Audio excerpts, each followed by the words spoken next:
और चलिए अब आगे बढ़ रहे हैं खबरों में। बिहार में नीट छात्रा के साथ हुई हैवानियत पर लगातार सवाल उठ रहे हैं। उसके साथ हुई बर्बरता और फिर अस्पताल में तड़प तड़प कर मौत, जिस पर पटना पुलिस की पर्देदारी हैवानों को बचाने की साजिश की तरफ इशारा कर रही है। सवाल है कि जब पीड़ित परिवार और साथी छात्र लड़की के साथ हुई हैवानियत पर सवाल उठा रहे थे, तब पटना पुलिस ने सुसाइड अटेम्प्ट बताकर आरोपों को सिरे से खारिज कर दिया। लेकिन अब जो रिपोर्ट सामने आई है वो ना सिर्फ हैरान करने वाली है, बल्कि पुलिस की कार्यशैली और लड़कियों की सुरक्षा को लेकर गंभीर सवाल खड़े कर रही है। सवाल है कि क्या पटना पुलिस हॉस्टल प्रशासन के साथ मिलकर हैवानियत को अंजाम देने वाले हैवानों को बचा रही है। पटना में नीट की छात्रा के साथ हुआ दुष्कर्म। छात्रा थी, उसके अंडरगारमेंट्स में मेल स्पर्म मिले हैं। नीट छात्रा के दोषियों को पुलिस क्यों बचा रही? तो अभी भी पूरी डॉक्यूमेंट नहीं आ पाई है सर।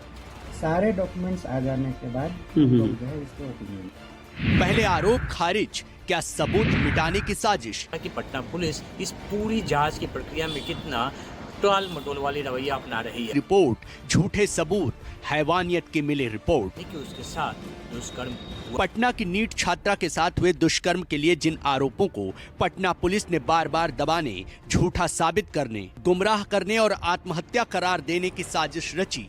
इसमें जो डॉक्टर का इलाज किए थे, जो गायनेकोलॉजिस्ट थे और जो डॉक्टर्स ने प्रिस्क्रिप्शन वगैरह था, वो सब पुलिस को प्राप्त हुआ है।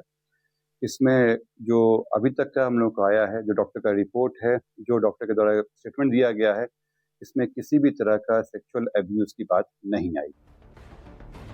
अब उसके सबूत चीख चीख कर बोल रहे हैं कि सुशासन बाबू की सरकार में लड़कियों का चीरहरण हो रहा है। बिहार में बेटियों के साथ बलात्कार किया जा रहा है, उसके साथ हैवानियत की हद पार की जा रही है। हैवानों को बचाने के लिए सबूतों को मिटाने की साजिश रची जा रही है।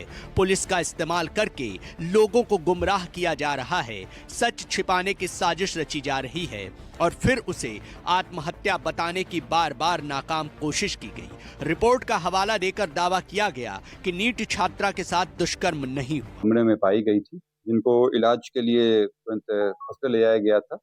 उनके परिजनों को इन्फॉर्म किया गया था। जो नीट छात्रा की पोस्टमार्टम रिपोर्ट का हवाला देकर आरोपियों को खारिज कर रहे थे, छात्रा के फोन की सर्च हिस्ट्री का हवाला देकर सुसाइड अटेम्प्ट बता रहे थे, नींद की गोलियों की ओवरडोज के चलते मौत करार दे रहे थे, उसी नीट छात्रा की बायोलॉजिकल रिपोर्ट ने पटना पुलिस का हैवानों को बचाने की साजिश का नकाब नोच लिया। पटना पुलिस की झूठी जांच रिपोर्ट को कटघरे में लाकर खड़ा कर दिया, क्योंकि छात्रा के साथ हुए दुष्कर्म के सबूत मिल गए। उसके अंडरगारमेंट्स से मिले स्पर्म मिलने की बात सामने आई है। उसके प्राइवेट पार्ट और शरीर में मिले चोट के निशान नीट छात्रा के साथ हुए दुष्कर्म की पुष्टि कर रहे हैं। यही आरोप तो पीड़ित परिवार पहले दिन से लगा रहा है, जिसे पटना पुलिस सिरे से खारिज करती आई। इसमें जो डॉक्टर का इलाज किए थे, जो गायनेकोलॉजिस्ट थे और जो डॉक्टर्स ने प्रिस्क्रिप्शन वगैरह था, वो सब पुलिस को प्राप्त हुआ है।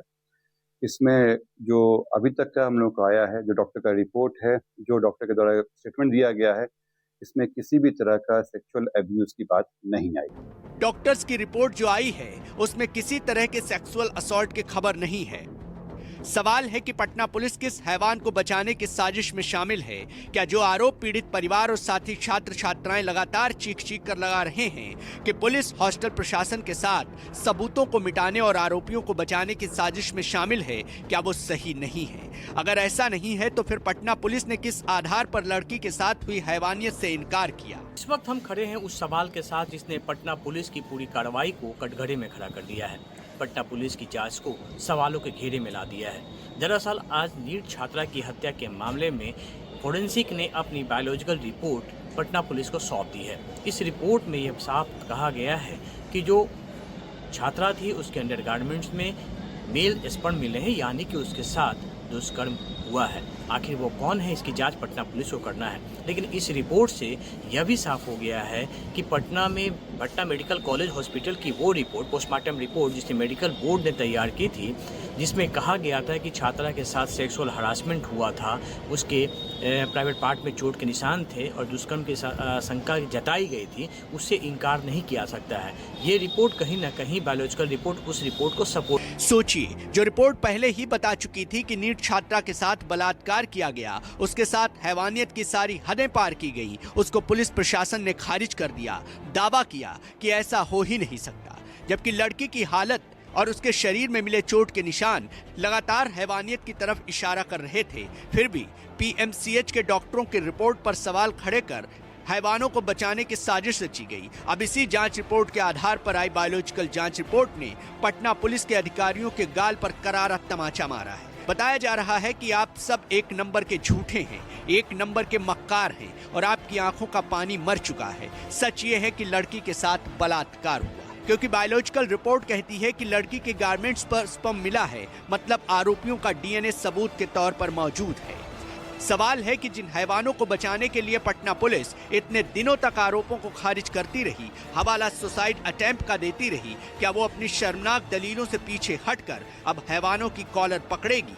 क्योंकि अब तो बहानेबाजी का कोई चारा बचा ही नहीं। जांच की जाएगी, इसमें हर एंगल पे जांच किया जाएगा और जिसकी भी इसमें सहभागिता आएगी और अगर जिसका भी इसमें इन्वॉल्वमेंट पाया जाएगा उस पर कार्रवाई होगी।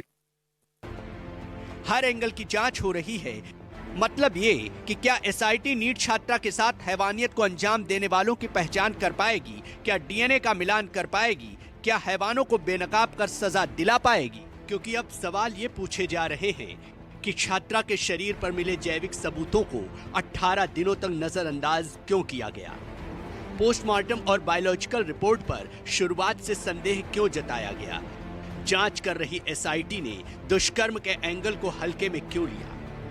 क्या बिहार पुलिस नीट छात्रा को न्याय नहीं दिलाना चाहती? क्या सिर्फ नीट छात्रा के साथ हुई हैवानियत को दबाकर जांच के नाम पर खाना पूर्ति की जा रही है? ये सवाल इसलिए उठ रहे हैं क्योंकि पटना एम्स के फॉरेंसिक विभाग के एचओडी डॉक्टर विनय कुमार ने एसआईटी की कार्यशैली को ही कटघरे में खड़ा कर दिया है। तो अभी भी पूरी डॉक्यूमेंट नहीं आ पाई है सर। सारे डॉक्यूमेंट्स आ जाने के बाद ये हालात हैं उस एसआईटी की जो नीट छात्रा की संदिग्ध मौत की जांच कर रही है, लेकिन वो 16 दिन बाद भी पटना एम्स को जरूरी कागजात और सबूत मुहैया नहीं करा पाई। सवाल है कि क्या जानबूझकर जांच में देरी की जा रही है? क्या सबूतों को डाइल्यूट किया जा रहा है ताकि नीट छात्रा के साथ हैवानियत करने वाले हैवानों को बचाया जा सके? या फिर एसआईटी के हाथ भी सबूतों के इंतजार में हाथ पर हाथ धरे बैठी है? एसआईटी कितना समय लगा पाती है खोजने में, कोई है एसआईटी के हाथ में भी नहीं है। एसआईटी प्रयास कर रही है सारे डॉक्यूमेंट, सारे सबूतों को इकट्ठा करने का। जब तक जो है एसआईटी सारे सबूतों को इकट्ठा करके हमारे पास ले नहीं आती है, सारे रिपोर्ट्स को इकट्ठा करके हमारे पास ले नहीं आती है, क्योंकि डिफरेंट सबूत, डिफरेंट एग्जामिनेशन डिफरेंट एजेंसी के द्वारा किया जाता है, वो एसआईटी के भी हाथ में नहीं है।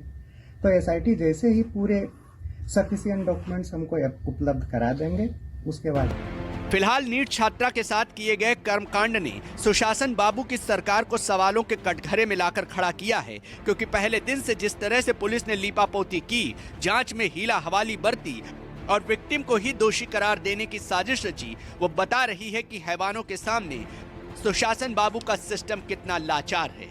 पटना से अमिताभ ओझा के साथ ब्यूरो रिपोर्ट, न्यूज़ 24।